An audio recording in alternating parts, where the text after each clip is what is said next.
Well, hello and welcome back. Unless this is your first time to our blog site, we want to welcome you and hope you to find this information today really useful.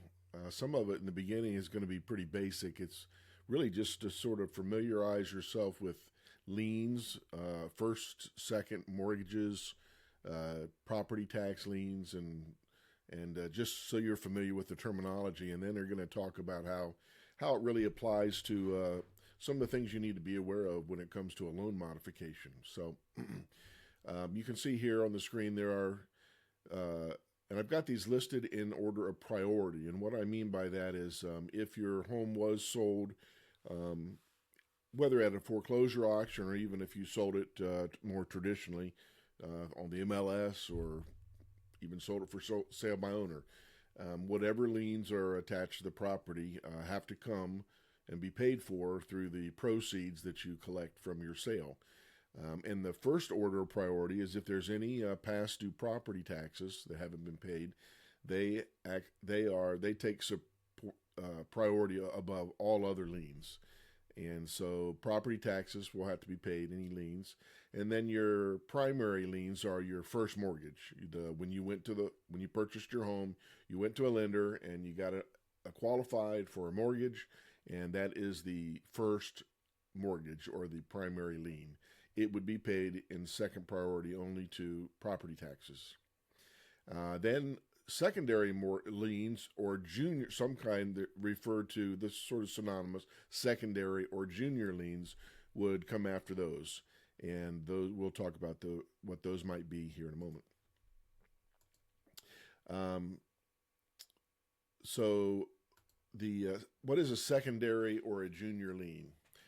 For homeowners, these are often they are used to maybe help with some of the big expenses that come along in life, such as if you want to remodel or do a home addition. That could be a secondary or junior lien. If you sent your child to college, you can put a second lien on your home based upon how much equity you have in your home to help pay for college. These are some good things, right?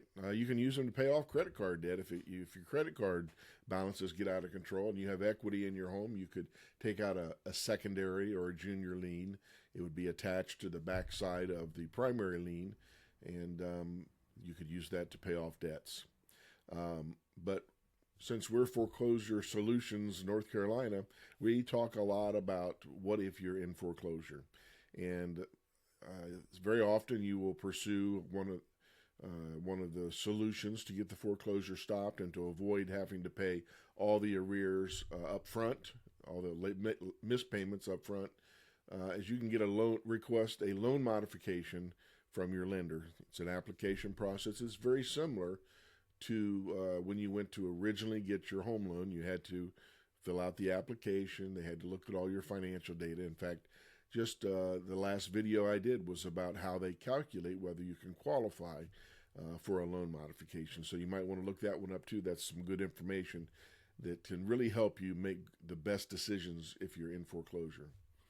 But these secondary liens or these junior liens, which are attached to your home, are often used to make it possible for you to get a loan modification.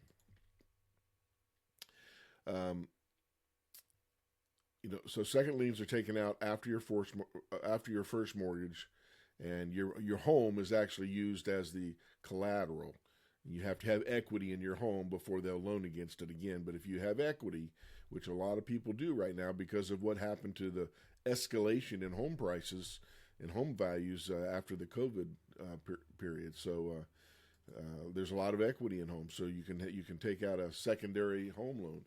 You can also do a home equity loan, and this is where you take a lump sum of money, and it's based upon your equity again that you have built up, and then they set it up for different terms. It could be a 5-year loan, it could be a 20-year loan, and it'll have an interest rate associated with it, and you'll have to make a monthly payment in addition to your regular first mortgage house payment. But that second payment you'll be paying on the second mortgage. And everyone has heard about a HELOC. That's a home equity line of credit. It's a little different than a second mortgage because you typically you can put a HELOC line of credit on your home, and you're not getting charged anything until you use some of it. So you might take some of it and you have to have a car repair done, right? So you take it from your home equity line of credit, and you pay for the car repair, and then maybe after the next month or so you'll save up for it from your income that's coming in, and then you'll pay that home equity line of credit back. So it goes back to a zero balance. So it can fluctuate. You can use it, pay it back, use it, pay it back. And you only pay the interest, you only pay on that loan when you use it. If it's just sitting there attached to your home, then you're not paying anything for it. So it's a handy tool to have. And you can even use it for investment. Sometimes you borrow, you want to make an investment. So you know what you're going to pay for the interest rate on the home equity line of credit, and you know what the interest rate you're going to earn from your investment. And so if there's a difference, then you can make money with your money you're borrowing. Lots of different things you can do with a home equity line of credit. Once again, the amount of the credit that you have is going to be based upon the equity you have in your home. Now, there's other liens that might be attached to your home too. Like I mentioned earlier, you had a contractor may come in, and if you have an unpaid bill from a contractor, that's called a mechanics lien. Then that would be paid off. That would be attached to your home also. So this is I just wanted to go through those definitions and make sure you're up to speed on the terminology, because if you apply for a home equity line, if you apply for a loan modification because you're in foreclosure and you have a certain amount of payments that you've missed, so that means you're going to have late payments, you're going to have late payment fees, you're going to have attorney fees, all associated with the amount that you owe. Obviously, one of the solutions to resolving your foreclosure quickly is just pay off the amount of the arrears with all the penalties and fees. Sounds simple when you say it, but if you're in foreclosure, very often people don't have that money available and ready, accessible to do that. So the second thing is they go to the lender and say, hey, what can you do to help me?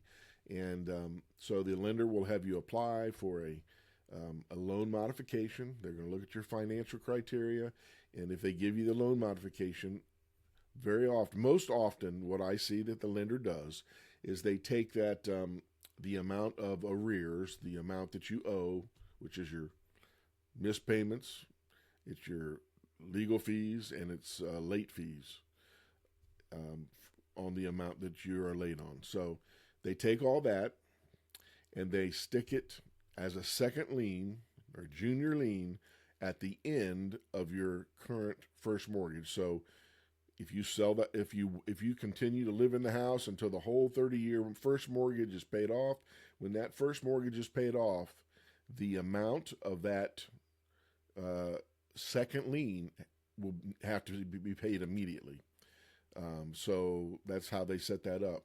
The thing that you need to be aware of is a bank is a business, and they have to make money on their money. So they don't just set that just the amount of the arrears. They're going to attach a interest rate with it for all the years until you get to the end of the first mortgage.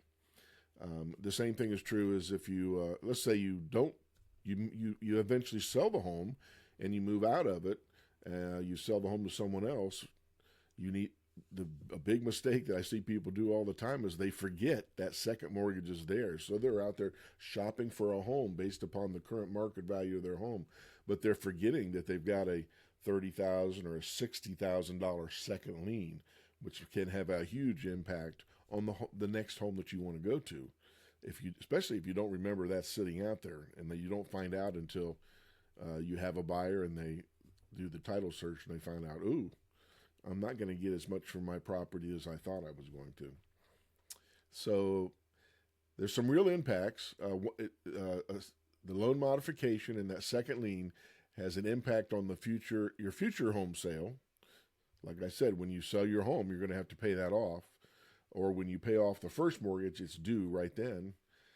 And then a loan modification has a real impact that you need to be aware of when you're deciding whether to go that route or not.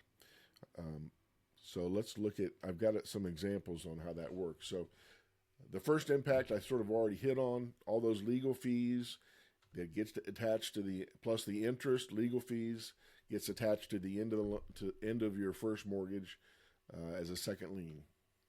And this is an example of what kind of impact that can have on what you actually pay for your home. So I've just made up an example. And let's just say that the amount of arrears that you owe, that you're behind on, with all the legal fees and late fees, is $12,000 if you paid it off today. And so let's say that you have been living in your house, and this all happened.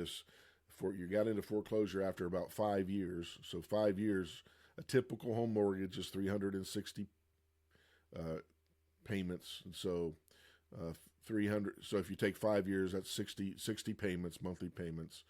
And so let's say you have 300 payments left on your mortgage. And let's just assume that the mortgage company is going to charge you a low 4% annual interest rate. And they're going to apply that to your arrears that they're going to put on the end of the mortgage that will come due in 300 more payments. So that would have this kind of effect on you. So they would be adding a lien to the to a second mortgage to the end of your current first mortgage, and that $12,000 equates to, at 4% interest in 300 payments in the future, $32,000. So that's almost 3 times what you owe today. So you can see that has a huge impact, the amount of that second lien. It's not just the $12,000 that they tack on. I think that somehow that's perceived that way.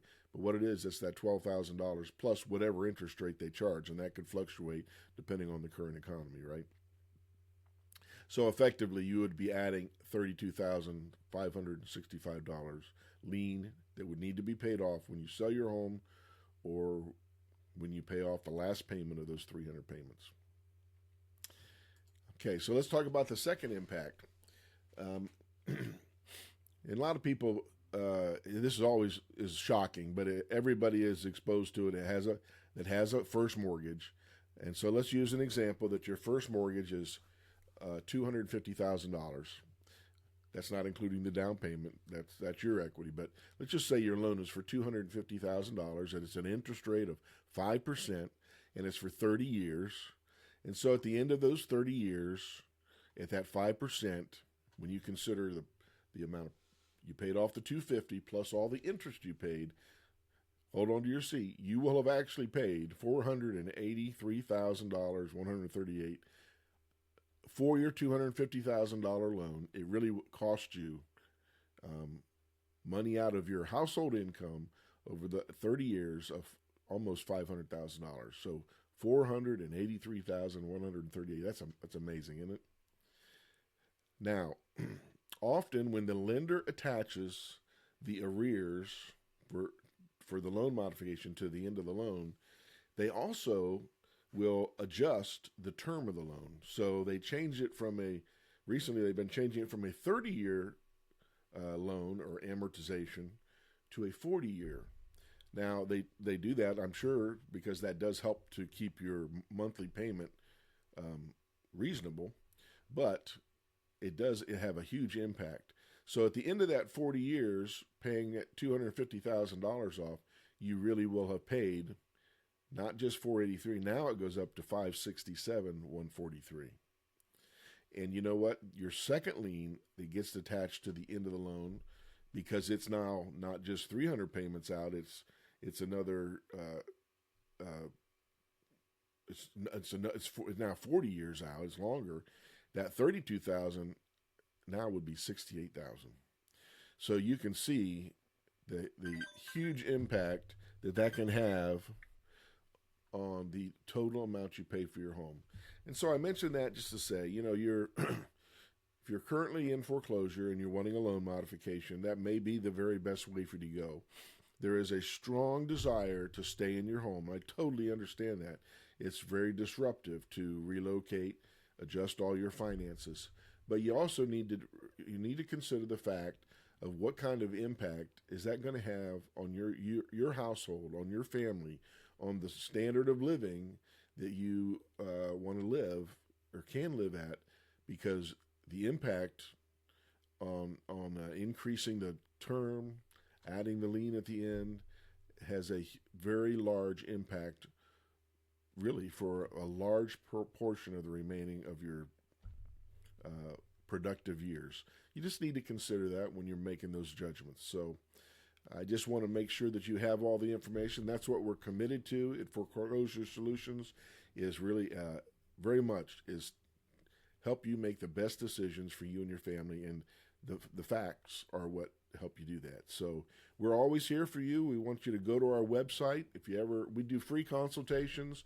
The sooner that you can contact us to sit down and really look at the whole picture of how to save the equity in your home, how to make the best decisions. There's like 5 different avenues to get your foreclosure stopped, and most people don't even know how to choose which route.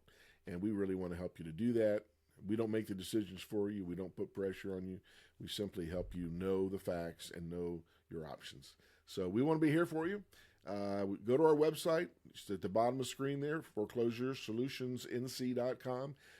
Click on the button that says Contact Us, and it'll just fill out your contact information. We'll be in touch with you right away, and we will schedule a time to sit down and just go over this for you. And then, you make the decisions on which way you go. And if we can help you with those, to bring those to completion successfully, which I believe we can, then we're here to do that for you. So thank you for your time today. And if you think this was valuable, we always would help us if you just hit the subscribe button, and then we'll notify you when we come out with another good article. Thank you so much for your time. Bye-bye.